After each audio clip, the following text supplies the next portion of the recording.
എല്ലാവർക്കും മലയാളം ഓൺലൈൻ നമ്മൾ ഇന്ന് എത്തിയിരിക്കുന്നത് 22ാമത്തെ അധ്യായമായ അന്തിത്തിരി അന്തിത്തിരി എന്ന് പറയുന്ന ഇടശ്ശേരി ഗോവിന്ദൻ നായരുടെ ഒരു കവിതയുമായിട്ടാണ്. നമുക്ക് എല്ലാവർക്കും അറിയാം, ഇടശ്ശേരി എന്ന് പറയുന്ന നമ്മുടെ പ്രിയപ്പെട്ട കവി ധാരാളം നല്ല നല്ല കവിതകൾ നമുക്ക് സമ്മാനിച്ചിട്ടുണ്ട്. ഇത് അദ്ദേഹം എഴുതുന്ന സാഹചര്യം, അദ്ദേഹത്തിന്റെ വാർദ്ധക്യകാലത്തിലാണ് ഈ ഒരു കവിതയിലേക്ക് അദ്ദേഹം എത്തുന്നത്. അദ്ദേഹം വാർദ്ധക്യകാലത്ത് അദ്ദേഹത്തിന്റെ ആ ഒരു ഒറ്റപ്പെടലിലും അല്ലെങ്കിൽ ആ ഒരു അവസാന കാലഘട്ടത്തിലും എഴുതിയ ഒരു കവിതാഭാഗമാണ് അന്തിത്തിരി എന്ന് പറയുന്നത്. പേര് സൂചിപ്പിക്കുന്ന പോലെ അന്തി, തിരി, സന്ധ്യാസമയത്ത്, സന്ധ്യ എന്ന് പറയുന്ന സമയത്ത് അല്ലെങ്കിൽ അന്തി എന്ന് പറയുന്ന സമയം പകല് കഴിഞ്ഞു, ഇരുട്ട് ആവുന്നു. ഇതിന് രണ്ടിനും ഇടയിലുള്ള ആ ഒരു സമയം. അപ്പൊ നമുക്ക് എല്ലാവർക്കും അറിയാം, പകല് ഇത്രത്തോളം നമുക്ക് പ്രാധാന്യം അറിയിക്കാനുള്ള കാരണം പകലിലെ സൂര്യന്റെ സാന്നിധ്യമാണ്. ആ സാന്നിധ്യം അകന്നുപോയി ഇരുട്ട് വരുന്നതോട് കൂടിയിട്ട് അല്ലെ, അടുത്ത ദിവസത്തേക്കുള്ള ആ ഒരു വരവിന് വേണ്ടിയിട്ട്, അല്ലെങ്കിൽ അടുത്ത ദിവസമാണ് പിന്നീട് സൂര്യന്റെ വരവ്. അപ്പോ നമ്മുടെ എന്താ പറയാ, ഹിന്ദു സമുദായത്തില് പണ്ടുകാലങ്ങളിലും ഇപ്പോഴും ഒക്കെ സന്ധ്യാസമയങ്ങളിൽ അന്തിത്തിരി വെക്കുക എന്ന് പറയുന്ന ഒരു ചടങ്ങുണ്ട്. അതിന്റെ ഒരു ഇതിലേക്ക് വരുന്ന സമയത്ത് സൂര്യൻ പോയി കഴിഞ്ഞ് സൂര്യന്റെ ആ ഒരു ശോഭ അല്ലെങ്കിൽ ആ ഒരു തിളക്കം ഇവിടെ അവശേഷിപ്പിക്കുക എന്നുള്ള രീതിയിൽ ഇരുട്ടാവുന്നതിന് മുൻപ് സൂര്യന്റെ ഒരു ചീന്ത് അല്ലെങ്കിൽ ഒരു കീറ് ഒരു തിരിയായിട്ട് കത്തിച്ചു വെക്കുക, അല്ലെങ്കിൽ ആ ഒരു പ്രകാശത്തെ ഇതാക്കി വെക്കുക. അത്തരത്തിൽ ആ ഒരു ആശയം ആവിഷ്കരിച്ചുകൊണ്ട് തയ്യാറാക്കിയിട്ടുള്ള ഒരു കവിതാഭാഗമാണ് നമ്മളുടെ അന്തിത്തിരി എന്ന് പറയുന്നത്. കൂടുതൽ കാര്യങ്ങൾ നമ്മൾ എല്ലാ തവണത്തെയും പോലെ സ്ക്രീന് ഷെയർ ചെയ്തിട്ട് എന്ത് ചെയ്യാം, കൂടുതൽ നമുക്ക് ചർച്ച ചെയ്യാം. ഓക്കെ, ഞാൻ സ്ക്രീൻ ഷെയർ ചെയ്യാണ്. അപ്പോൾ ഓരോ വരികളായിട്ട് നമുക്ക് ചർച്ച ചെയ്തുകൊണ്ട് കവിതാഭാഗം മനസ്സിലാക്കി പോകാം. ഓക്കെ,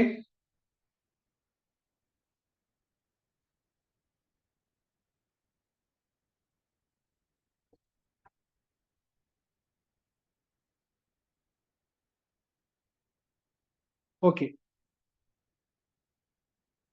22ാമത്തെ അധ്യായം ഇടശ്ശേരി ഗോവിന്ദൻ നായർ രചിച്ച അന്തിത്തിരി. അപ്പോ നേരത്തെ നമ്മൾ സൂചിപ്പിച്ചു, അന്തിത്തിരി എന്ന് പറയുന്ന അനുഷ്ഠാനത്തോട് ബന്ധപ്പെടുത്തി എഴുതിയിട്ടുള്ള ഒരു രചനാഭാഗമാണ് ഇടശ്ശേരി തയ്യാറാക്കിയിട്ടുള്ളത്. അദ്ദേഹത്തിന്റെ വാർദ്ധക്യ കാലത്ത് എഴുതിയ ഒരു കവിതാഭാഗമാണ്. അപ്പോ ഈ തേജസ്, ഈ പറയുന്ന സൂര്യന്റെ പ്രകാശം പോയി മറയുന്നതിന് മുമ്പ് അതിന്റെ ഒരു ചെറിയ തിരി തെളിച്ചെടുക്കുക എന്നുള്ള ആ ഒരു ഇതിന്റെ ഭാഗമാണ് അന്തിത്തിരി എന്ന് പറയുന്ന ആ ഒരു ചടങ്ങ് തന്നെ നമ്മൾ എന്ത് ചെയ്യുന്നത്, ഹിന്ദു സമുദായത്തിൽ ഉപയോഗിക്കുന്നത്. അപ്പോ ആ അനുഷ്ഠാനത്തിലേക്ക് എത്തിക്കുന്ന സമയത്ത് ഈ സൂര്യനെയും അല്ലെങ്കിൽ മറ്റു 1, 2, 3 കഥാപാത്രങ്ങളെയും ഉൾപ്പെടുത്തിയിട്ടാണ് ഈ കവിതാഭാഗം മുന്നേറുന്നത്. ഇനി നമുക്ക് കവിയെ കുറിച്ച് അറിഞ്ഞു തുടങ്ങാം. കവി എന്ന് പറയുമ്പോൾ മലയാളികൾക്ക് ഏറെ അഭിമാനിക്കാവുന്ന ഒരുപാട് കവിതകൾ നമുക്ക് നൽകിയിട്ടുള്ള കവിയാണ് ഇടശ്ശേരി ഗോവിന്ദൻ നായർ. മലപ്പുറം ജില്ലയിലെ പൊന്നാനിക്കടുത്തുള്ള കുറ്റിപ്പുറത്ത് 1906 ജനനം. മലപ്പുറംകാർക്ക് അല്ലെങ്കിൽ അഭിമാനിക്കാവുന്ന ഒട്ടേറെ സാഹിത്യകാരന്മാർ ജനിച്ചത് മലപ്പുറം ജില്ലയിലാണെന്നുള്ളത് നമുക്ക് അഭിമാനിക്കാം. അതുപോലെ തന്നെ നമ്മുടെ മലയാള ഭാഷയുടെ പിതാവ് തുഞ്ചത്ത് രാമാനുജൻ എഴുത്തച്ഛൻ, അദ്ദേഹവും മലപ്പുറം ജില്ലയിലാണ്, തിരൂര് തുഞ്ചൻ പറമ്പിലാണ് അദ്ദേഹത്തിന്റെ ജനനം. അപ്പോ ജനനം കുറ്റിപ്പുറത്ത് 1906. വിദ്യാഭ്യാസത്തിന് ശേഷം ആലപ്പുഴ, പൊന്നാനി, കോഴിക്കോട് തുടങ്ങിയ സ്ഥലങ്ങളിൽ ജോലി. കവിയാണ്, നാടകകൃത്താണ്, ഈ നിലകളിലെല്ലാം പ്രശസ്തനാണ്. കാവിലെപ്പാട്ട്, പുത്തൻകലവും മരിവാളും, അളകാവലി, കറുത്ത ചെട്ടിച്ചികൾ തുടങ്ങിയിട്ട് നിരവധി കവിതകൾ. അങ്ങനെ കൂട്ടുകൃഷി എന്ന നാടകം അദ്ദേഹത്തിന്റെ ഏറ്റവും പ്രശസ്തമായിട്ടുള്ള ഒരു നാടകമായിട്ട് എന്നും പറയപ്പെടുന്നു. 1969 കേന്ദ്ര സാഹിത്യ അക്കാദമി അവാർഡ്, 1971 കേരള സാഹിത്യ അക്കാദമി, 1974 മരണം. അപ്പൊ ഇത്രയുമാണ് അദ്ദേഹത്തെ കുറിച്ച് ലഘുലേഖയായിട്ട് അല്ലെങ്കിൽ ലഘു ജീവചരിത്ര കുറിപ്പായിട്ട് അല്ലെങ്കിൽ ഗ്രന്ഥകാര പരിചയത്തിൽ നമുക്ക് നൽകിയിട്ടുള്ളത്. ജസ്റ്റ് ഒന്ന് അറിഞ്ഞു വെക്കുക, അത്രമാത്രം. നമ്മൾ ഓരോ കവിത പഠിക്കുമ്പോഴും കഥ പഠിക്കുമ്പോഴും അതിന്റെ രചയിതാക്കളെ കൂടി അറിഞ്ഞ് പോകുന്നതായിരിക്കും ഏറ്റവും ഉത്തമം. അപ്പോ ആദ്യ വരികളിലേക്ക് നമുക്ക് കടക്കാം. അന്തിത്തിരി. അപ്പോ ആ ഒരു ചിത്രമൊക്കെ കാണുന്നുണ്ടല്ലോ അല്ലെ? ചിത്രത്തിൽ നമ്മൾ കാണുന്നത് മെഴുകുതിരിയുടെ വെട്ടാണ്. തിരി ഏതായാലും ആ തിരിയിൽ തെളിയുന്ന ജ്വാല അത് സൂര്യന്റെ പ്രതീകമാണ്, വെളിച്ചത്തിന്റെ പ്രതീകമാണ്. അപ്പൊ അത്തരത്തിൽ നൽകിയതായിരിക്കാം. വരികളിലേക്ക്. അന്നൊരു നാളിലെ സൂര്യനകാലമേ അന്തിക്കടൽക്കര വന്നു, ഏറെയെന്നോടിയ പച്ചക്കുതിരകൾ ചോര തുപ്പിയിട്ട് കിടന്നു. അന്നൊരു നാളിൽ, ആ ഒരു ദിവസം, അന്നത്തെ ഒരു ദിവസം, സൂര്യനകാലമേ, അകാലം. അകാലം എന്ന് പറഞ്ഞാൽ എന്താ? നമ്മൾ അകാല മരണം എന്നൊക്കെ പറയാറുണ്ട് അല്ലെ? അതായത് പ്രായം എത്തുന്നതിന് മുൻപ്, സമയം എത്തുന്നതിന് മുൻപ് അകാലത്തിൽ പൊലിഞ്ഞു പോയ എന്നൊക്കെ പറയും. അപ്പൊ ഇവിടെ ഉദ്ദേശിക്കുന്നത് കാലം എത്തും മുൻപ്, സമയം എത്തും മുൻപ്. അപ്പൊ സൂര്യൻ എന്ത് ചെയ്യാണ്? കാലം എത്തുന്നത് മുൻപായിട്ട് അന്തിക്കടൽക്കര വന്നു അല്ലെ? സൂര്യനകാലമേ അന്തിക്കടൽക്കര വന്നു. കടൽക്കര നമുക്ക് എല്ലാവർക്കും അറിയാം. അന്തി നേരത്തെ നമ്മൾ സൂചിപ്പിച്ച സന്ധ്യാസമയം. അപ്പൊ അതുകൊണ്ടാണ് അന്തിക്കടൽ എന്ന് പറയുന്നത്. സന്ധ്യാസമയത്തുള്ള ആ ഒരു കടലിന് ഭംഗി കൂടും. എന്തുകൊണ്ടാ? സൂര്യന്റെ ആ ഒരു രക്തവർണ്ണത്താൽ ശോഭിച്ചു നിൽക്കുന്ന ആ ഒരു ആകാശം തന്നെയാണ് ആ കടൽക്കരയ്ക്ക് ഭംഗി കൂട്ടുന്നത്. അപ്പൊ കടൽക്കരയിലേക്ക് സൂര്യൻ വന്നു. എങ്ങനെ വന്നു നോക്കൂ. ഏറെയെന്നോടിയ പച്ചക്കുതിരകൾ ചോര തുപ്പിയിട്ടു കിടന്നു. ഇത് സൂര്യഭഗവാന്റെ അല്ലെങ്കിൽ സൂര്യദേവന്റെ, നമ്മൾ സൂര്യനെ സൂര്യഭഗവാൻ എന്നും സൂര്യദേവനെന്നും ഒക്കെയാണ് അഭിസംബോധന ചെയ്യാറുള്ളത്. സൂര്യഭഗവാൻ അന്ന് മുഴുവൻ ഓടിക്കിതച്ചുകൊണ്ട് അല്ലെ? സൂര്യൻ എവിടെയോ ഉദിക്കുക? കിഴക്ക് ഉദിക്കും അല്ലെ? എന്നിട്ടോ പടിഞ്ഞാറ് ഭാഗത്ത് അസ്തമിക്കും. അപ്പോ ഈ കിഴക്ക് നിന്ന് ഉദിച്ച് പടിഞ്ഞാറിലേക്കുള്ള യാത്ര ഒരുപാട് സമയമെടുത്ത് ഇങ്ങനെ നമ്മൾ പറയുന്നത് എങ്ങനെയാണെന്നുണ്ടെങ്കിലും ഇത്തരത്തിൽ അല്ലെ? നമ്മൾ മുഴുവനായിട്ട് പറയുമ്പോൾ ഇങ്ങനെ പറയും, സൂര്യൻ ഉദിക്കുന്നത് കിഴക്കല്ല, സൂര്യൻ ഉദിക്കുന്നത് എവിടെയോ അത് കിഴക്ക്. അപ്പൊ ആ കിഴക്കിൽ നിന്നും ഇങ്ങനെ ഒരുപാട് ഓടി കിതച്ചുകൊണ്ട് അല്ലെ ചോര തുപ്പിയിട്ട് കിടക്കുന്ന സൂര്യനെയാണ് ആ വരികളിൽ അവിടെ കാണുന്നത്. അവിടെ നമ്മൾ മനസ്സിലാക്കേണ്ട ഒന്ന് രണ്ട് കാര്യങ്ങളുണ്ട്. അത് പച്ചക്കുതിരകൾ എന്ന് പറയുന്ന ഒരു പ്രയോഗം.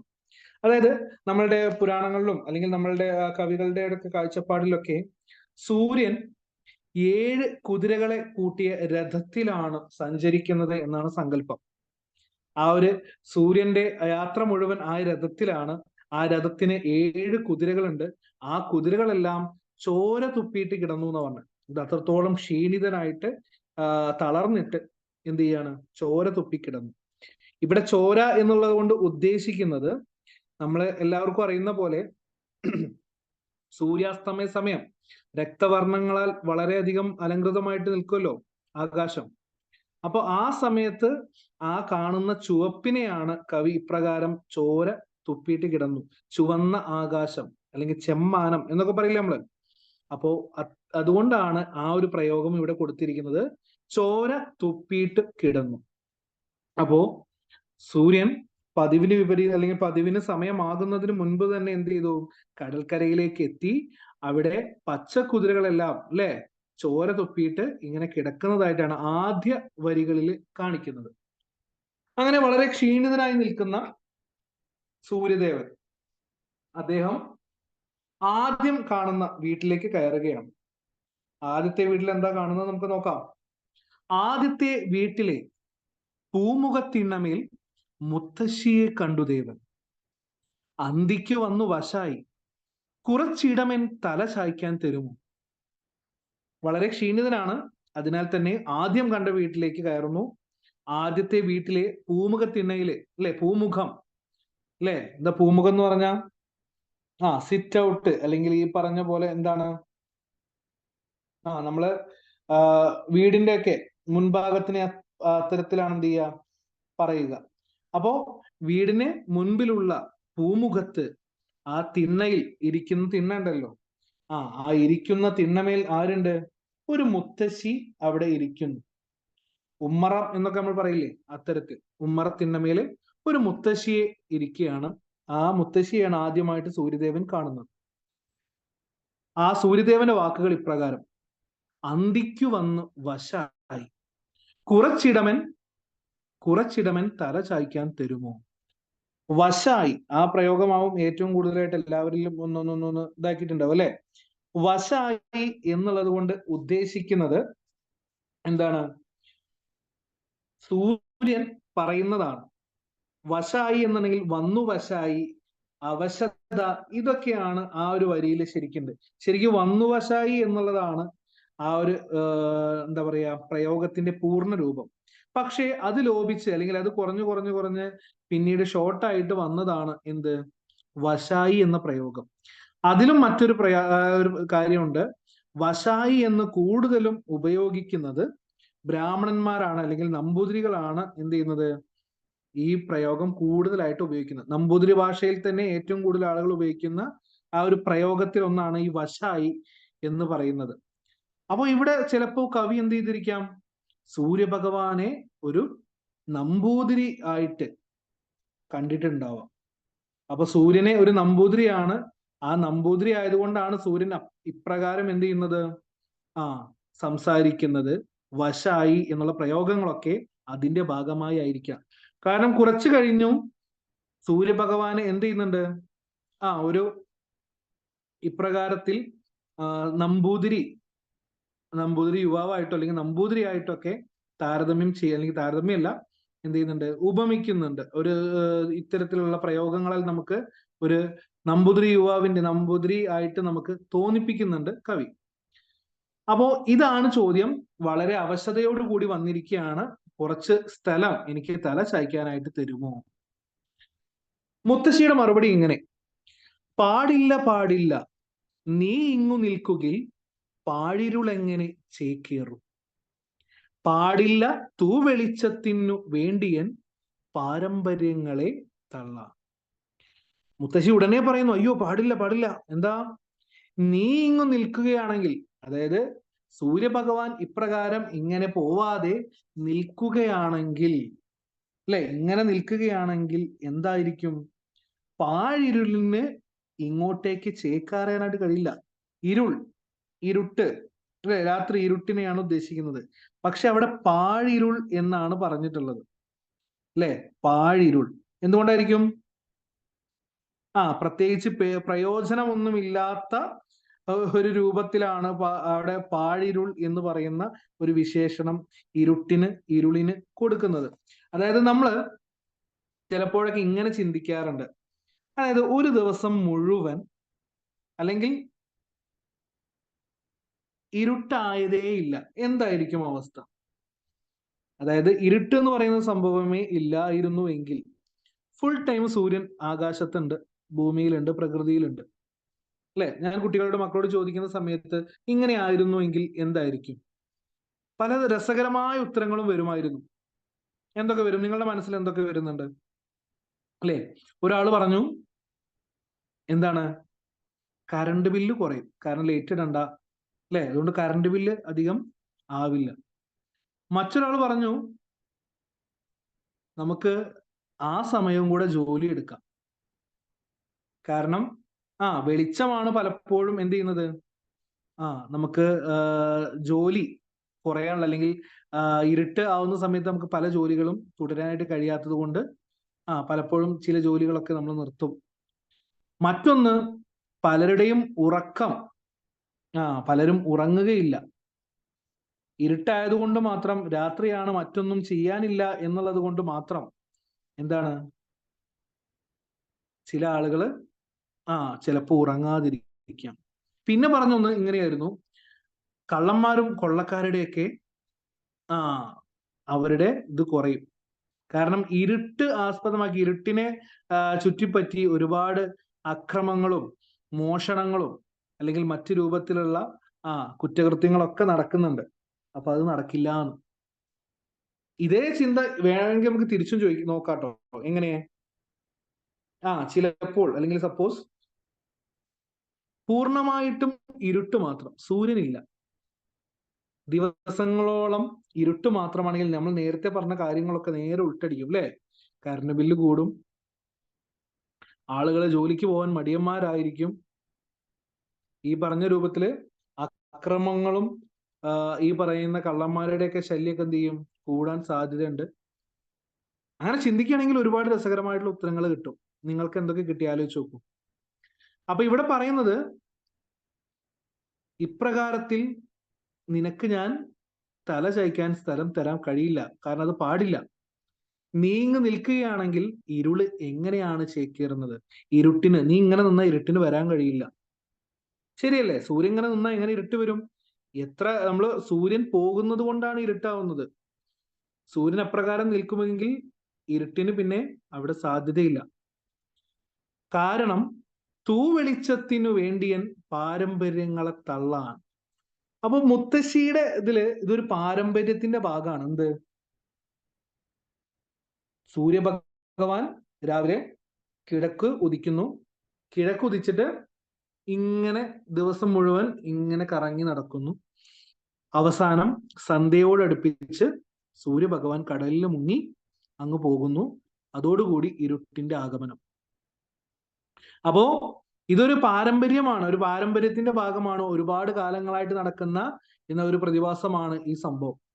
അപ്പൊ ആ പാരമ്പര്യത്തെ മാറ്റി നിർത്താൻ, തള്ളിക്കളയാൻ, ഞാൻ ചിലപ്പോൾ താങ്കൾക്ക് ഈ പറയുന്ന സ്ഥലം തന്നു കഴിഞ്ഞാൽ ഈ പാരമ്പര്യത്തിനെ തന്നെ എന്താവും, തള്ളിപ്പറയുന്ന രൂപത്തിലാവും. അതുകൊണ്ട് ഞാനില്ല എന്ത് ചെയ്യാൻ, പാരമ്പര്യത്തെ തള്ളിക്കളയാൻ എന്ന് മുത്തശ്ശിയുടെ മറുപടി. ഇത്തിരി ചോന്ന മുഖം കുനിച്ച അദ്ദേഹം ചിത്ര കവാടം കടന്നു. അപ്പോ അത് കേട്ട ഉടനെ അദ്ദേഹത്തിന് വളരെയധികം സങ്കടം, അല്ലേ? അത് ഞാൻ ഇത്തരത്തിലൊരു ചോദ്യം അല്ലെങ്കിൽ ഒരു അപേക്ഷ ചോദിച്ചിട്ട് മുത്തശ്ശി ഇപ്രകാരം പറഞ്ഞുവല്ലോ എന്ന ആ ഒരു ചിന്തയിൽ അദ്ദേഹം മുഖം കുനിച്ച് ഒട്ടധികം സങ്കടത്തോടു കൂടി വിഷാദവാനായിട്ടാണ് എന്ത് ചെയ്യുന്നത്, നിരാശ തോന്നിയിട്ട് അദ്ദേഹം എന്ത് ചെയ്യാണ്, ആ മുഖം കുനിച്ചുകൊണ്ട് ആ കവാടം കടന്ന് പോകുന്നു. തെക്കിനി തിണ്ണയിൽ ഈറൻ പകരുന്ന മുഗ്ധാംഗിയോട് ചോദിച്ചു. ആദ്യം അവിടെ കണ്ടത് എന്താണ്, മുത്തശ്ശിയാണ്. മുത്തശ്ശി ഇരിക്കുന്നത് ഉമ്മറത്തിണ്ണമേലാണ്. ഇവിടെ തെക്കിനി തിണ്ണമേല്, അല്ലെ? തെക്കിനി തിണ്ണമേൽ ഈറന പറയുന്നത്. അപ്പൊ തെക്കിനി തിണ്ണയിൽ ഈറൻ പകരുന്ന ഒരു മുഗ്ധാംഗി ഇങ്ങനെ അവിടെ ഇരിക്കുന്നുണ്ട്. തെക്കിനി, അല്ലെ? തെക്ക് ഭാഗം, വീടിന്റെ തെക്കേ ഭാഗം. അപ്പൊ ഈ തെക്കേ ഭാഗത്ത് ആരിയ്ക്കുന്നുണ്ട്? ഒരു മുഗ്ധാംഗിനി ഇരിക്കുന്നുണ്ട്. മുഗ്ധാംഗിനി എന്നുള്ളതിന്റെ അർത്ഥം വരുന്നത് സുന്ദരി എന്നാണ്. അപ്പൊ ഇവിടെ തെക്കിനി തറയില് ഒരു സുന്ദരി ഇങ്ങനെ ഈറൻ പകരുന്ന രൂപത്തിൽ ഇരിക്കുന്നുണ്ട്. ഈറൻ എന്ന് പറഞ്ഞാൽ നനവ് എന്നാണ് അർത്ഥം. അപ്പൊ ആ പെൺകുട്ടി സന്ധ്യാസമയത്തെ മേലുകഴുകലോ അല്ലെങ്കിൽ കുളിയോ ഒക്കെ കഴിഞ്ഞുകൊണ്ട് ആ ഒരു നനഞ്ഞ ഈറൻ പ്രകൃതത്തിൽ ഇങ്ങനെ അവിടെ ഇരിക്കുന്നതാണ് സൂര്യഭഗവാൻ കാണുന്നത്. അവളെയാണ് സൂര്യഭഗവാൻ രണ്ടാമതായിട്ട് എന്ത് ചെയ്യുന്നത്, കണ്ടുമുട്ടുന്നത്. ഇതേ ചോദ്യം ആ പെൺകുട്ടിയോടും, സുന്ദരിയായ പെൺകുട്ടിയോടും ചോദിക്കുന്നു. അന്തിക്കു വന്നു വശായി കുറച്ചിടമൻ തല ചായ്ക്കാൻ തരുമോ? എനിക്ക് വശായി കുറച്ച് തല ചായ്ക്കാൻ കുറച്ച് സ്ഥലം തരുമോ? സ്വസ്തിക കൊണ്ടവൾ ഉത്തരീയം ധരിച്ചിത്തിരി നാണിച്ചു തുനി. സ്വസ്തിക എന്നൊക്കെ നമ്മൾ കറക്റ്റ് ശബ്ദധാരാവലിയിൽ അർത്ഥം നോക്കിയിട്ടുണ്ടെങ്കിൽ കാണുന്നത് പെരുക്കൽ ചിഹ്നത്തോട് സാദൃശ്യമുള്ള രൂപം എന്നാണ് സ്വസ്തികയ്ക്ക് അർത്ഥം. ഉത്തരീയം എന്ന് പറഞ്ഞാൽ രണ്ടാം മുണ്ട്, മേൽമുണ്ട് എന്നൊക്കെയാണ് അർത്ഥം. അപ്പൊ ഇവിടെ ഉദ്ദേശിക്കുന്നത് പെട്ടെന്ന് ഒരു അപരിചിതനായിട്ടുള്ള ഒരു വ്യക്തിയുടെ സാമീപ്യം, അതും ഈ പറയുന്ന രൂപത്തിൽ എന്താണ്, അവളുടെ വീട്ടില് ഈ പറയുന്ന ഈറൻ കുളിച്ച് ഈറൻ ഉണങ്ങുന്നതിന് മുൻപ് അവിടെ ഇരിക്കുന്ന സമയത്ത് പെട്ടെന്ന് അപരിചിതനായിട്ടുള്ള ഒരാൾ കണ്ട ആ ഒരു പരിഭ്രമം കൊണ്ട് സാധാരണ എന്ത് ചെയ്യും, ആ ഉത്തരം അല്ലെങ്കിൽ ഉത്തരീയം എന്ത് ചെയ്യും, പെട്ടെന്ന് മാറത്തേക്ക് വെച്ചുകൊണ്ട് എന്ത് ചെയ്യും, നമ്മൾ കൈകൾ ഇങ്ങനെ ചേർത്ത് പിടിക്കുന്ന ഒരു അവസ്ഥയുണ്ട്, അല്ലേ? അപ്പോ അതുകൊണ്ടാണ് പെരുക്കൽ ചിഹ്നം എന്ന് പറഞ്ഞാൽ നമ്മൾ ഗുണനചിഹ്നം ഇൻഡു, അല്ലേ? കൈകൾ ഇങ്ങനെ പിണച്ചു വെച്ചുകൊണ്ട് അവൾ ഒരു നാണത്തോട് കൂടിയിട്ടാണ്, ഒരിത്തിരി നാണത്തോട് കൂടിയിട്ട് അവൾ ഇപ്രകാരം പറഞ്ഞു.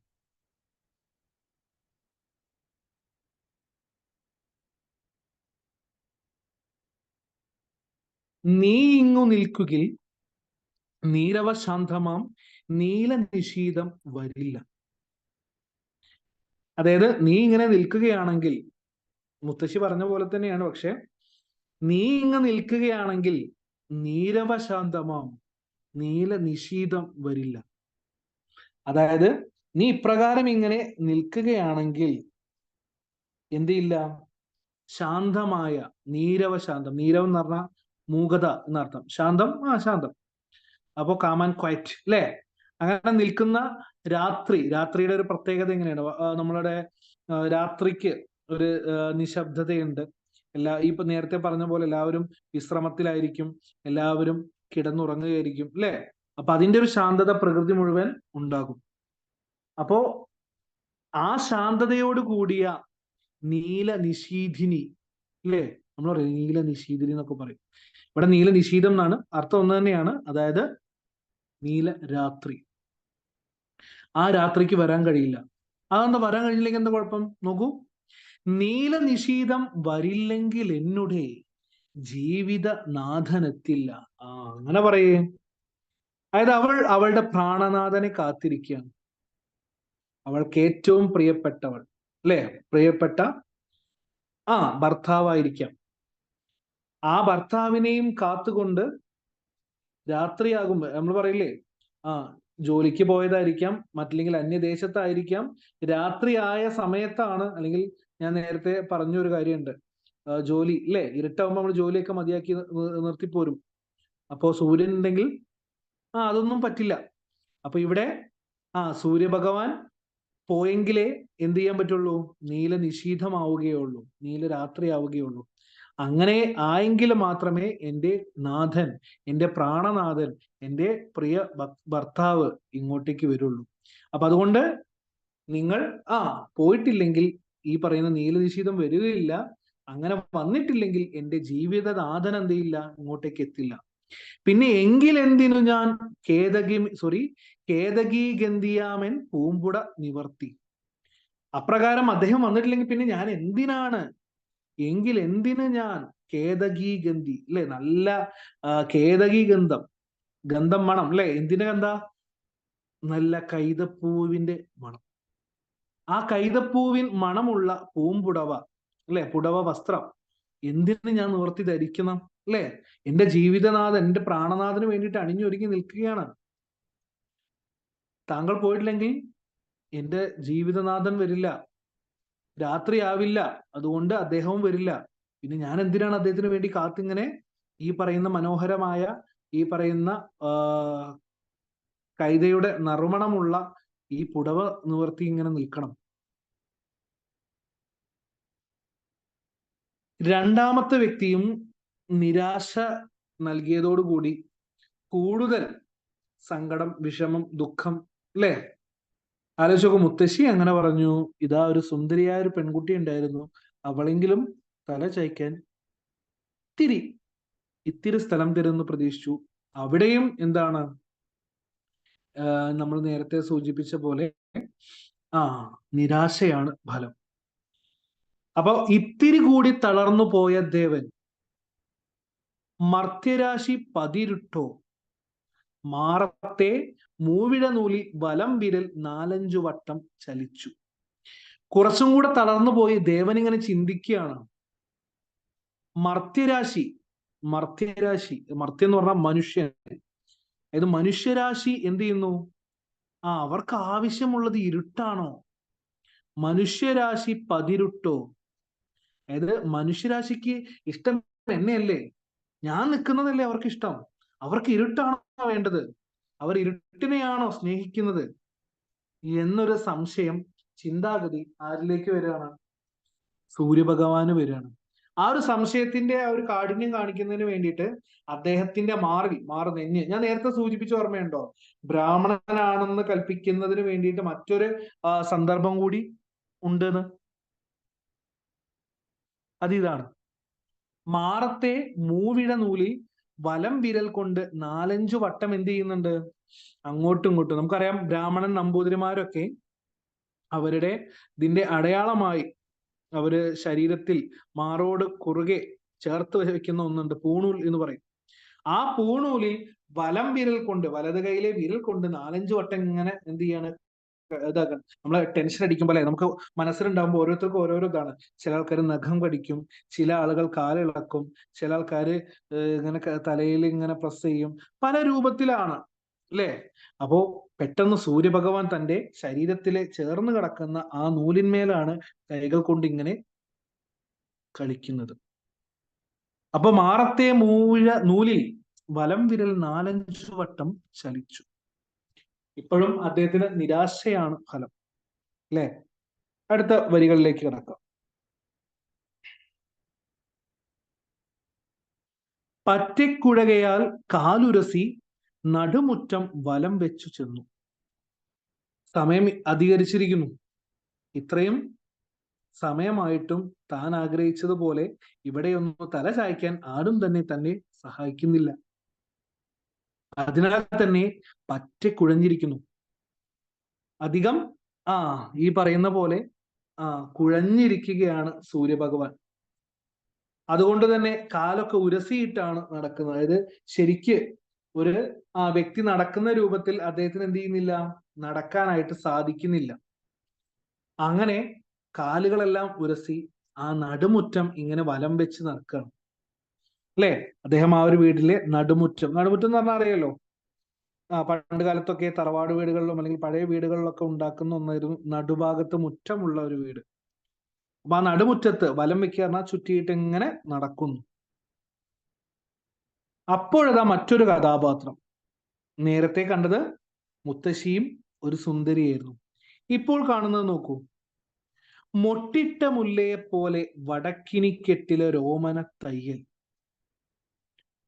മൊട്ടിട്ട മുല്ലപ്പൂവ് അല്ലെ. അതായത് നേരത്തെ കണ്ട ആളുകൾക്ക് പ്രായം നമുക്ക് ആ ഒരു വരികളിലൂടെ വ്യക്തമാക്കി തന്ന പോലെ ഇവിടെയും പറയുന്നുണ്ട് മൊട്ടിട്ട മുല്ല പോലെ. അപ്പൊ ഇളം പ്രായം, ചെറുപ്രായം അല്ലെ. ഇപ്പൊ വിരിഞ്ഞ മുല്ലപ്പൂ പോലെ ചെറിയ ഒരു പ്രായത്തിലുള്ള ഒരാള്. ആരാ നോക്കൂ, വടക്കിനിക്കെട്ടിൽ. നേരത്തെ തെക്കിനിയാണെങ്കിൽ ഇത്തവണ വടക്കിനിയാണ്. അപ്പോ വടക്കിനിക്കെട്ടിൽ ഒരു ഓമന തയ്യൽ ഇരിക്കുന്നു എന്നാണ്. ഓമന തയ്യലോ? നമ്മളുടെ ഓർമ്മയിലുള്ള തയ്യൽ എന്ന് പറയുന്നത് അല്ലെ, തയ്യൽക്കാരൻ വസ്ത്രങ്ങളൊക്കെ തയ്ക്കുന്ന ആ തയ്യലാണ്. തയ്യലിന് ഒരുപാട് അർത്ഥമുണ്ട്. അഴകുള്ളവൾ, പെൺകുട്ടി എന്നൊക്കെയാണത്. അപ്പൊ ഇവിടെ ഉദ്ദേശിക്കുന്നത് അദ്ദേഹം ഇങ്ങനെ വലം വെച്ച സമയത്ത് വടക്കിനി ഭാഗത്ത് അവിടെ ഒരു ചെറിയ അല്ലെങ്കിൽ അഴകുള്ള ഒരു മൊട്ടിട്ട മുല്ല പോലെയുള്ള ഒരു പെൺകുട്ടിയെ അദ്ദേഹം മൂന്നാമതായി കാണുന്നു. കാലും മുഖവും കഴുകി ഭസ്മക്കുറി ഫാലഫലകത്തിൽ ചാർത്തി പുഞ്ചിരിച്ചു കൊണ്ടവൾ നിൽപ്പു നിസ്സങ്കോചം പുഞ്ചിതൗദാര്യത്തെ പോലെ. അപ്പൊ അവള് ഈ സന്ധ്യാസമയം ആയതുകൊണ്ട് തന്നെ കാലും മുഖവും ഒക്കെ കഴുകി അല്ലെ, കാലും മുഖവും ഒക്കെ കഴുകിയിട്ട് ഫാലഫലകം, നെറ്റി എന്നാണ് അർത്ഥം. ഇത്ര കഷ്ടപ്പെട്ട് പറയണോ അല്ലെ. നെറ്റിയിൽ എന്ത് ചെയ്തിരിക്കുന്നു, നമ്മൾ ഹിന്ദു വിഭാഗത്തിലൊക്കെ കുളിച്ച് ഈ നമ്മള് വൈകുന്നേര സമയത്ത് എന്ത് ചെയ്യും, കാലും മുഖമൊക്കെ കഴുകി ഒന്നെങ്കിൽ നെറ്റിയിൽ ഭസ്മക്കുറി ചാർത്തും. അത്തരത്തിൽ ആ പെൺകുട്ടിയും എന്തിരുന്നു, നെറ്റിയിൽ ഭസ്മക്കുറിയും ചാർത്തിയിട്ടാണ് നിൽക്കുന്നത്. വെറുതെ നിൽക്കാണോ? അല്ല, പുഞ്ചിരിച്ചു കൊണ്ടവൾ നിൽപ്പു നിസ്സങ്കോചം. ഒരു സങ്കോചവും കൂടാതെ, ഒരു മടിയും കൂടാതെ, ഒരു പുഞ്ചിരിയോട് കൂടിയിട്ട് അവൾ എന്ത് ചെയ്യാണ്, ഇങ്ങനെ നിൽക്കുകയാണ്. അപ്പോ ആ പുഞ്ചിരി കാണുന്ന സമയത്ത് ഈ പറയുന്ന സൂര്യൻ ചിലപ്പോൾ എന്തായിട്ടുണ്ടാവും, ഞാൻ ചോദിക്കുന്നതിന് അവൾ നന്നായിട്ട് പ്രതികരിക്കുമെന്നുള്ളൊരു വിശ്വാസം ജനിപ്പിക്കുന്നുണ്ടാവാം. മാത്രല്ല ആ പുഞ്ചിത ഔദാര്യത്തെ പോലെ, അപ്പൊ തന്നോടൊരു ഔദാര്യത്തോടു കൂടി പെരുമാറും എന്നുള്ള രീതിയിൽ സൂര്യന് തോന്നിയിട്ടുണ്ടാവാം. ആ ഒരു പെൺകുട്ടിയുടെ മുഖഭാവവും ആ പുഞ്ചിരിയും ഒക്കെ കാണും. അപ്പൊ രണ്ടുപേരോടും ചോദിച്ചതാണ്, രണ്ടുപേരോട് ചോദിച്ചു. രണ്ടുപേരെടുത്തൊന്നും കിട്ടുന്ന ഉത്തരം പറ്റില്ല എന്നായിരുന്നു. പക്ഷെ രണ്ടുപേർക്കും അത് സ്വീകരിക്കാൻ അല്ലെങ്കിൽ അത് ചെയ്തു നൽകാതിരിക്കാനുള്ള കാരണങ്ങൾ രണ്ടാണ്. ആദ്യത്തിൽ മുത്തശ്ശി പറഞ്ഞത് ഞാനത് നൽകിയെങ്കിൽ ചെയ്തു തന്നാൽ അത് പാരമ്പര്യത്തെ എതിർക്കുന്നതിന് തുല്യമായിരിക്കുന്നതാണ്. രണ്ടാമത്തേത്, ആ പെൺകുട്ടി പറയുന്നത്, സുന്ദരിയായ കുട്ടി പറയുന്നത്, താൻ ആ അത്തരത്തിൽ സമ്മതിച്ചു കഴിഞ്ഞാൽ എന്റെ പ്രാണനാഥന് ഇങ്ങോട്ടേക്ക് വരാനായിട്ട് കഴിയില്ല, ഇരുട്ടാവില്ല, അതുകൊണ്ട് പ്രാണനാഥന് ഇങ്ങോട്ടേക്ക് വരാനായിട്ട് സാധിക്കില്ല, അതുകൊണ്ട് അവളും സമ്മതിക്കുന്നില്ല. അങ്ങനെയാണ് മൂന്നാമത്തെ പെൺകുട്ടിയിലേക്ക് സൂര്യഭഗവാൻ എത്തുന്നത്. അപ്പോ അവളുടെ പുഞ്ചിരിയും അവളുടെ സങ്കോചമില്ലാത്ത ആ ഒരു നിൽപ്പും ഔദാര്യ അല്ലെങ്കിൽ ദയ തോന്നിപ്പിക്കുന്ന മുഖഭാവവും എല്ലാം കണ്ടിട്ട് ഒന്ന് ചോദിച്ചാലോ എന്നൊരു ചിന്ത ആരുടെ മനസ്സിലുണ്ടാവുന്നു? സൂര്യഭഗവാന്റെ മനസ്സിൽ ഉണ്ടാവുന്നു. ചോദിച്ചോ, നോക്കാം.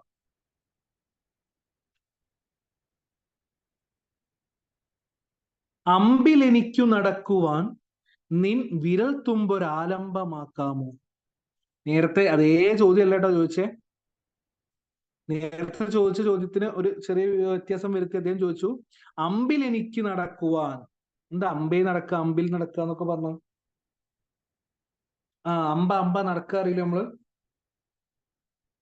നന്നായി നടക്കാൻ, അതായത് ഇപ്പൊ സൂര്യഭഗവാന് സാധാരണ എങ്ങനെയാണ് ഒരാൾ നടക്കുന്നത് ആ രൂപത്തിൽ നടക്കാൻ കഴിയുന്നില്ല. അദ്ദേഹം അത്രത്തോളം അവശനാണ്.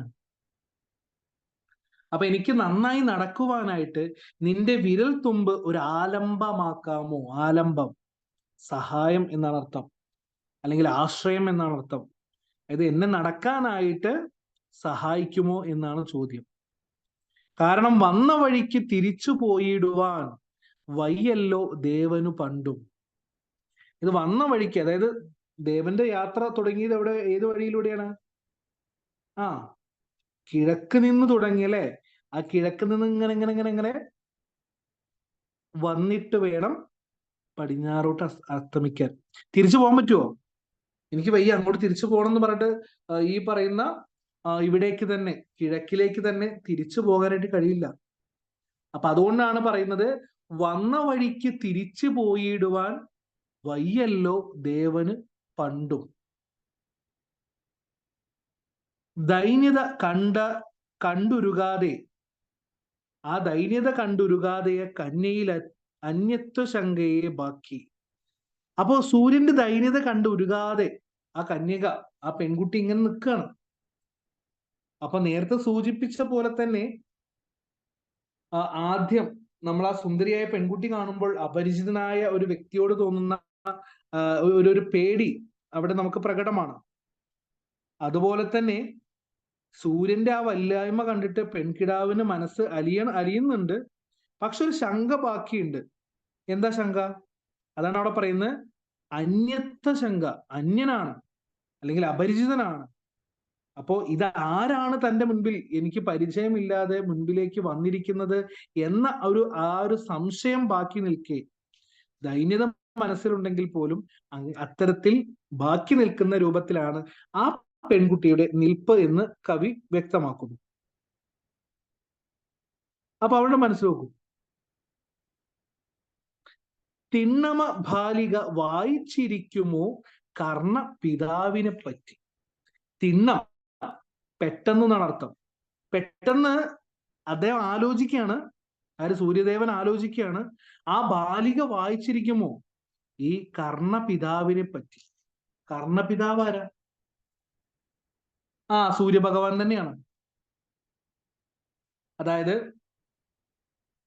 നമുക്ക് എല്ലാവർക്കും അറിയുന്ന പോലെ പുരാണ കഥയിലെ ഒരു ശക്തനായ ഒരു കഥാപാത്രമാണ് കർണൻ.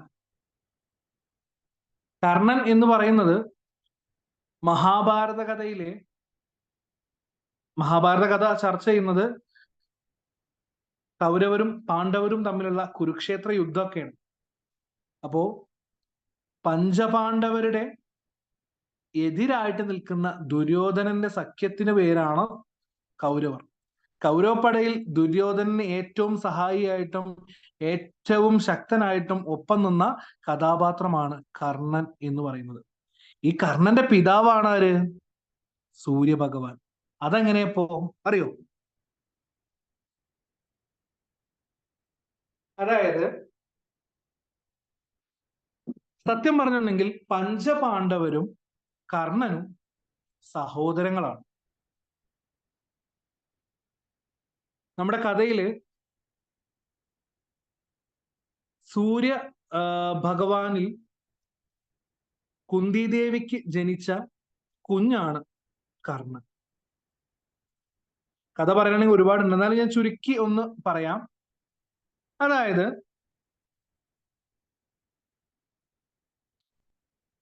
കുന്തി ദേവിക്ക് ഒരു വരം ലഭിക്കുന്നു.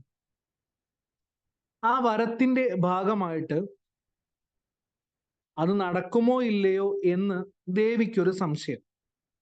കാരണം എന്ത് ചോദിച്ചാലും നടക്കുമോ, എങ്കിൽ ആ സംശയം ഒന്ന് തീർക്കണമല്ലോ എന്ന് ആലോചിച്ച് എന്ത് ചോദിക്കുമെന്നിങ്ങനെ സംശയിച്ചു നിൽക്കുന്ന സമയം കുന്തി ദേവി ഒരു ആഗ്രഹം പറയുന്നു. എനിക്ക് സൂര്യ ഭഗവാനിൽ ഒരു പുത്രൻ വേണം. അത്ഭുതം എന്ന് പറയട്ടെ, ആ സമയം സൂര്യഭഗവാനിൽ നിന്ന് ദേവിക്ക് ലഭിച്ച കുഞ്ഞാണ് കർണൻ. ജനിക്കുമ്പോൾ തന്നെ കവചകുണ്ടലങ്ങളാൽ ആശ്ചര്യപ്പെടുത്തുന്ന രൂപവുമായിട്ടാണ് ഭൂമിയിലേക്ക് കർണന്റെ ജനനം. കുഞ്ഞിനെ കയ്യിൽ കിട്ടിയതോടുകൂടി അമ്മയ്ക്ക്, കുന്തി ദേവിക്ക് പേടിയായി. കാരണം ഞാനൊരു സംശയത്തിന്റെ പേരിൽ ഞാൻ ചോദിച്ച വരം എനിക്ക് തന്നെ പ്രയാസമുണ്ടാക്കിയല്ലോ. കാരണം ആ വരം ചോദിക്കുന്ന സമയത്ത് ദേവി വിവാഹിത പോലും ആയിട്ടില്ല. താൻ കുഞ്ഞിനെയും കൊണ്ട് കൊട്ടാരത്തിലേക്ക് കയറി ചെന്നാൽ എന്തായിരിക്കും അവസ്ഥ? ആ ആശങ്ക അവസാനം എത്തി നിന്നത് കുഞ്ഞിനെ ഉപേക്ഷിക്കുക എന്ന തീരുമാനത്തിലായിരുന്നു. അങ്ങനെ കുഞ്ഞിനെ ഒരു തൊട്ടിൽ കിടത്തിക്കൊണ്ട്, അല്ലെങ്കിൽ ഒരു കുട്ടയിൽ കിടത്തിക്കൊണ്ട് ജലമാർഗം വഴി അല്ലെങ്കിൽ പുഴയിലൂടെ ഒഴുക്കി വിട്ട് കുഞ്ഞിനെ തന്റെ കയ്യിൽ നിന്നും ഉപേക്ഷിക്കുകയാണ് ആ ഒരു അമ്മ ചെയ്യുന്നത്. അങ്ങ് അകലെയുള്ള ഒരാൾക്ക് ആ കുഞ്ഞിനെ കിട്ടുന്നതും ആ കുഞ്ഞിനെ എടുത്ത് അവർ കൊണ്ടുപോകുന്നതും നോക്കിക്കൊണ്ട് അവര് നിന്നു. പിന്നീടാണ് പഞ്ചപാണ്ഡവരായിട്ടുള്ള അർജുനൻ, ഭീമൻ, നകുലൻ, സഹദേവൻ, യുധിഷ്ഠിരൻ ഇവരൊക്കെ ജനിക്കുന്നത്. നമ്മുടെ മഹാഭാരത കഥയില് ഒരു സമയത്ത് ഈ അമ്മ തന്നെ സ്വയം പോരടിക്കുന്ന മക്കളെ കുറിച്ച് ചിന്തിച്ചുകൊണ്ട് മോഹാലിസ്യപ്പെട്ട് വീണ അവസ്ഥയൊക്കെ ഉണ്ട്. അത് വേറെ വിഷയം. അപ്പോ ചുരുക്കി പറഞ്ഞാൽ കർണൻ എന്ന് പറയുന്ന മഹാഭാരത കഥയിലെ കഥാപാത്രത്തിന്റെ പിതാവ് ആരാണ്? സൂര്യഭഗവാനാണ്. അപ്പോ ഈ ബാലിക കർണപിതാവായ തന്നെ കുറിച്ച് വായിച്ചറിഞ്ഞിരിക്കുമോ എന്ന ദുഃഖം അല്ലെങ്കിൽ ഒരു വേവലാതിയാണ് സൂര്യഭഗവാൻ ആദ്യം തോന്നിയത്. കാരണം അന്ന് ജന്മം നൽകി എന്നല്ലാതെ ഒരച്ഛൻ എന്നുള്ള രൂപത്തിൽ മകനോട് ഒരു മമതയോ കരുണയോ ഒന്നും ഇതുവരെ കാണിക്കുകയോ പ്രകടിപ്പിക്കുകയോ ചെയ്യാത്ത ആ പിതാവാണ്. അതുകൊണ്ട് തന്നെ സഹായിക്കുമോ എന്ന സംശയം.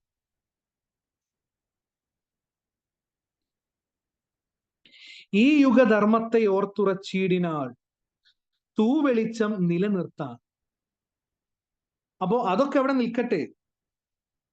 എന്റെ ഇപ്പോഴത്തെ ധർമ്മം എന്ന് പറയുന്നത് ഈ യുഗത്തിൽ ഞാൻ എന്താണ്? തൂവെളിച്ചം നിലനിർത്താൻ വേണ്ടിയിട്ടാണ് എന്റെ ധർമ്മം. ഇന്നത്തെ യുഗത്തിന് വേണ്ടിയിട്ട് നല്ല വെളിച്ചം നിലനിർത്തുക എന്നുള്ളതാണ് ഇപ്പോൾ എന്റെ ധർമ്മം. അതാണ് ഞാൻ എന്ത് ചെയ്യുന്നത്? നിർവഹിച്ചു കൊണ്ടിരിക്കുന്നത്. ഇരുട്ട് പടരുന്നതിന് മുൻപ് വെളിച്ചം നിലനിർത്തുകയാണ് എനിക്ക് ഇപ്പോഴുള്ള ധർമ്മം. അപ്പൊ ഈ പറയുന്ന അന്തിത്തിരി വെക്കുക എന്ന് പറയുന്ന ഈ അനുഷ്ഠാനത്തിന് അല്ലെങ്കിൽ ആ ഒരു ചടങ്ങിന് അത് തന്നെയാണ്. സന്ധ്യ ആകുന്നതിന് മുൻപ് സൂര്യന്റെ ഒരു അല്ലെങ്കിൽ ഒരു അംശം, ഒരു ഭാഗം എന്ത് ചെയ്യുന്നു? കളയാതെ ആ ഒരു ഇരുട്ട് വരുമ്പോഴും അവിടെ തന്നെ ഉണ്ടാവണം എന്നുള്ളത് കൊണ്ടാണ് അന്തിത്തിരി വെക്കുക എന്ന് പറയുന്ന ചടങ്ങിന്റെ മൊത്തത്തിലുള്ള ആകത്തുക. അപ്പൊ അതുകൊണ്ട് പ്രാണനിൽ നിന്നുടൻ ചീന്തിയെടുത്തൊരു ചീളാൽ തിരിച്ച തിരി. അപ്പൊ ഇവിടെ സൂര്യഭഗവാനെ ഒരു തിരിയിലേക്ക് ആവാഹിക്കുകയാണ്. നമുക്ക് എല്ലാവർക്കും അറിയാം, വിളക്കൊക്കെ കത്തിക്കുന്ന സമയത്ത് പണ്ട് നല്ല വെളുത്ത തുണിക്കഷ്ണം എടുത്ത് അത് ചീന്ത് എന്ത് ചെയ്യും, ഒരു തിരിക്കുക എന്ന് പറഞ്ഞെങ്കിൽ റൗണ്ട് ഷേപ്പിൽ ഇങ്ങനെ ഉരുട്ടി ഉരുട്ടി എന്ത് ചെയ്യും, തിരിയാക്കി മാറ്റും. ഇന്ന് റെഡിമെയ്ഡ് ആയിട്ട് കടയിലൊക്കെ ലഭിക്കും, നമുക്ക് പണിയൊക്കെ എളുപ്പമാണ്. പക്ഷെ പണ്ട് കാലങ്ങളിൽ അങ്ങനെയാണ് തിരി നിർമ്മിക്കുക. അപ്പൊ സൂര്യന്റെ പ്രാണനിൽ നിന്ന് എടുത്ത ഒരു ചീന്താണ്, ഒരു കഷ്ണം, ഒരു പീസാണ് ആ ചീളായിട്ട് തിരിച്ച് ഒരു തിരിയാക്കി മാറ്റിയിരിക്കുന്നു. സ്നേഹം കിനിയുന്നൊരോടത്തിലിട്ടവൾ ചാലവേ ചാലിച്ച ശേഷം. അതിനുശേഷം സ്നേഹം കിനിയുന്നൊരു ഓടം എന്ന് പറഞ്ഞാൽ പാത്രം എന്നാണ് അർത്ഥം. അപ്പോ ആ ഓടത്തിലേക്ക്, ആ പാത്രത്തിലേക്ക് ചാലവേ ചാലിച്ചു. നമുക്കറിയാം, തിരി കത്തണമെങ്കിൽ എണ്ണയുടെ സഹായം ആവശ്യമാണ്. അതിനു വേണ്ടിയിട്ട് ഒരു പാത്രത്തിൽ ആ തിരിയിട്ട് ഭംഗിയായിട്ട് ഭംഗിയായി എന്ത് ചെയ്തു, ആ എണ്ണയൊക്കെ ചാലിച്ച ശേഷം അത്തിരിത്തുമ്പ് പിടിച്ചു നടത്തിനാൾ മാർത്താണ്ഡ ദേവനെ. പിന്നെ അല്ലെ, നമ്മള് ദീപം വെക്കുന്ന ആ ഒരു ചടങ്ങിലേക്ക് എത്തുമ്പോൾ അത് പല രൂപത്തിലാണ്. നിലവിളക്കില് ചിലപ്പോൾ വെറും തിരിയായിട്ട്, ചിലപ്പോൾ ചിരാതായിരിക്കാം, പല രൂപത്തിലുണ്ട്. ആ തിരിയുടെ തുമ്പ് പിടിച്ചുകൊണ്ട് അവൾ എന്ത് ചെയ്തു, മാർത്താണ്ഡദേവൻ എന്ന് പറഞ്ഞാൽ സൂര്യഭഗവാനെ തന്നെയാണ്. ആ സൂര്യഭഗവാനെയും കൊണ്ട് അവൾ എന്ത് ചെയ്യാണ്, നടന്ന് പോകുന്നു. അടുത്ത വരിയിലേക്ക് കടക്കാം. എങ്ങനെയാ പോകുന്നത് നോക്കൂ. കൊച്ചനുജാതനെ കൈവിരൽ തുമ്പാലെ പിച്ച വെപ്പിക്കുന്ന പോലെ. തന്റെ ഒരു കൊച്ചു അനുജനെ തന്റെ കൈവിരലുകൾ കൊണ്ട് പിച്ച വെച്ച് നടത്തുന്നത് പോലെ സൂര്യഭഗവാനെ എന്ത് ചെയ്യുന്നു, ആ ഒരു തിരി എന്ന രൂപത്തിൽ അവൾ എന്ത് ചെയ്യുന്നു, കൊണ്ടുപോകുന്നു. ആരാണ് കൊണ്ടുപോകുന്നേ? നമ്മൾ ഒടുക്കത്തിൽ അവസാനത്തിൽ കണ്ട വടക്കിനി ഭാഗത്ത് കണ്ട മൊട്ടിട്ട മുല്ല പോലെയുള്ള ആ തയ്യൽ അല്ലെങ്കിൽ ആ ഒരു പെൺകുട്ടി, ഭംഗിയുള്ള ആ പെൺകുട്ടിയാണ്. പിച്ച വെപ്പിക്കുന്ന പോലെ കാലുറയ്ക്കാത്തൊരാ ദേവനും കൊണ്ട് 4 കെട്ടിൽ കൂടി വന്നു. അദ്ദേഹത്തിന് കാലുറയ്ക്കുന്നില്ല, പക്ഷെ ആ കാലുറയ്ക്കാത്ത ദേവനെയും കൊണ്ട് അവളാണ് വരുന്നത്. ആ 4 കെട്ടിൽ കൂടെ അവൾ എന്ത് ചെയ്യാണ്, പുറത്തേക്ക് വരികയാണ്. അനുജനെ ഒരു വിരൽത്തുമ്പ് പിടിച്ച് പിച്ച നടത്തുന്നത് പോലെ ആ പെൺകുട്ടി എന്ത് ചെയ്യാണ്, കാലുറയ്ക്കാത്ത ദേവനെ ആ പെൺകുട്ടി 4 കെട്ട് കടന്ന് ഉമ്മറത്തേക്ക് വരികയാണ്. ഉമ്മറത്തിണ്ണയിൽ നിൽക്കവേ മുത്തശ്ശി അഞ്ജലി കൂപ്പി തൊഴുതു. നമ്മൾ ഉമ്മറത്തിണ്ണയിൽ ഇപ്പോഴും ആരുണ്ട്? നേരത്തെ കണ്ട മുത്തശ്ശിയുണ്ട്.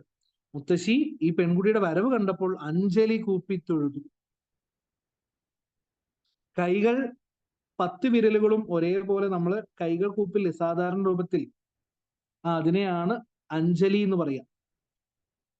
നമ്മുടെ 2 കൈകളും കൂടെ ചേർത്ത് വെച്ച് നമസ്കരിക്കുന്ന, കൂപ്പുക എന്നുള്ളതിന്റെ ആ ഒരു രീതിയെയാണ് അഞ്ജലി എന്ന പ്രയോഗം കൊണ്ട് എന്ത് ചെയ്യുന്നത്, നമ്മൾ അർത്ഥമാക്കുന്നത്.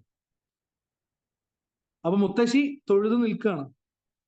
ഭർതൃസമാഗമം നേർന്നു സുമംഗലി മസ്തകം താഴ്ത്തിയും നിന്നു. നേരത്തെ കണ്ട തെക്കിനി തറയിൽ ഉണ്ടായിരുന്ന പെൺകുട്ടി ഉണ്ടല്ലോ, അവള് ഭർത്താവിന്റെ സമാഗമം. എന്താ സമാഗമം? 2 പേരുടെയും കൂടിച്ചേരൽ. ആ 2 പേരുടെയും കൂടിച്ചേരൽ പെട്ടെന്നാവണമേ എന്ന് പ്രാർത്ഥിച്ചുകൊണ്ട് സുമംഗലി എന്ന് പറഞ്ഞാൽ കല്യാണം കഴിച്ചവൾ എന്നർത്ഥം. അപ്പൊ ആ ഒരു സുമംഗലി എന്ത് ചെയ്യുന്നു, കണ്ണുകൾ അടച്ച് മസ്തകം താഴ്ത്തി, തല ഇങ്ങനെ താഴ്ത്തി പ്രാർത്ഥനയോടുകൂടി ആ വരവ് നോക്കിയിട്ട് നിൽക്കുകയാണ്. നേരത്തെ സൂര്യഭഗവാനെ ചെന്ന് കണ്ട 2 പേരും ഇപ്പോൾ ആ മറ്റൊരു പെൺകുട്ടി തിരിയായി കത്തിച്ചു കൊണ്ടുപോകുന്ന സൂര്യഭഗവാന്റെ ആ അംശത്തെ നോക്കിക്കൊണ്ട് പ്രാർത്ഥിക്കുന്നത് നമുക്ക് അവിടെ കാണാനായിട്ട് സാധിക്കും. ഉമ്മറത്തിണ്ണിൽ നിന്ന് മുത്തശ്ശി കൈകൾ കൂപ്പി തൊഴുകയും ഭർത്തൃസമാഗമം നേർന്ന ആ ഒരു സുന്ദരിയായ പെൺകുട്ടി തല താഴ്ത്തി പ്രാർത്ഥിക്കുന്നതും നമുക്കവിടെ കാണാം.